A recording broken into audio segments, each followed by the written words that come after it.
ഒരു വ്യക്തി പൂർണ്ണനാവുന്നത് അവന്റെ ശാരീരിക, മാനസിക, ബൗദ്ധിക, ആത്മീയ വികാസങ്ങൾ ഉണ്ടാകുമ്പോഴാണ്.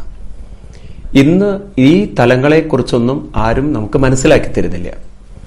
ശാരീരിക തലം എന്ന് പറഞ്ഞു കഴിഞ്ഞാൽ നമുക്കറിയാം ശരീരത്തിന്റെ ആകാരവും അതിന്റെ സ്വഭാവങ്ങളൊക്കെ. മാനസിക തലം എന്ന് പറഞ്ഞാൽ അവന്റെ സ്വഭാവങ്ങളും പെരുമാറ്റങ്ങളും.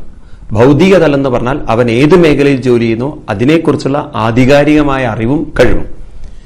ആത്മീയ വികാസം എന്ന് പറയുന്നത് അവനവനെ സ്വയം ആദരവും അവനവന് മറ്റുള്ളവരെ ഉയർത്താനുള്ള ഒരു കഴിവും.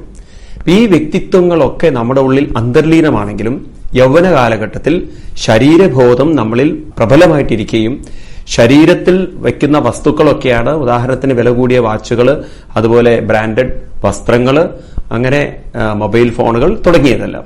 ഇതൊക്കെയാണ് തന്നെ മറ്റുള്ളവരിൽ ആകർഷത ഉണ്ടാക്കുന്നതെന്ന് തെറ്റിദ്ധരിച്ചുകൊണ്ട് അതൊക്കെ കിട്ടാൻ വേണ്ടിയിട്ട് എളുപ്പമാർഗങ്ങൾ നിങ്ങൾ പറഞ്ഞതുപോലെ വഴിതെറ്റിക്കൊണ്ടുള്ള ചില ദുരാചാര മാർഗങ്ങളിലേക്കൊക്കെ കടന്നു പോകുമ്പോൾ ആ വ്യക്തി സ്വയം മാനസിക വികാസത്തെയും ബൗദ്ധിക വികാസത്തെയും ആത്മീയ വികാസത്തെയും മുരടിപ്പിച്ചു.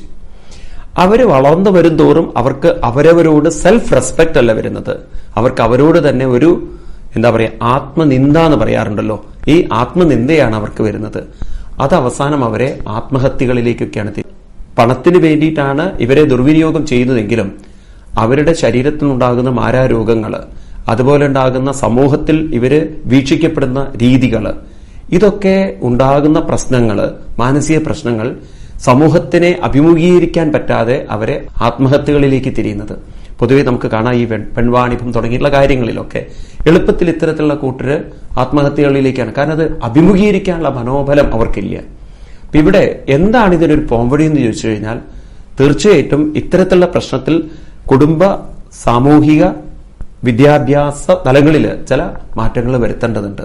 കുട്ടികൾക്ക് ഒരു സാമൂഹികമായിട്ടുള്ള അവബോധം, ഇതിനെ നമ്മൾ പറയാം സദാചാര ബോധം, മൂല്യ ക്ലാസുകൾ, ഇതൊക്കെ വിദ്യാലയങ്ങളിൽ വേണം.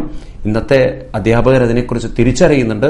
എനിക്ക് തോന്നുന്നു പണ്ട് കാലത്തെ അധ്യാപകന്മാർ ക്ലാസ് എടുക്കുന്ന സമയത്ത് വെറും പാഠ്യവിഷയങ്ങൾ മാത്രമല്ല, ഒരു വ്യക്തിക്ക് വേണ്ടുന്ന നല്ല മൂല്യബോധമുള്ള കഥകളൊക്കെ പറഞ്ഞു തരാറുണ്ട്.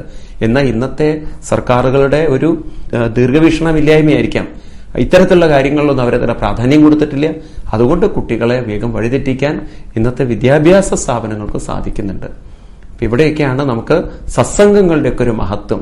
നല്ല ആളുകളോടുള്ള കൂട്ടുകെട്ടിട്ടുണ്ടെങ്കിൽ തന്റെ ഉള്ളിൽ നിറഞ്ഞിരിക്കുന്ന വൈഭവത്തെക്കുറിച്ചും മനോവൈഭവത്തെക്കുറിച്ചും ഭൗതിക വൈഭവത്തെക്കുറിച്ചും ഇതൊക്കെ പ്രകടമാക്കുന്ന സമയത്ത് ഇന്നെനിക്കൊരു പക്ഷേ സൗകര്യങ്ങൾ കുറവായിരിക്കാം, പക്ഷെ നാളെ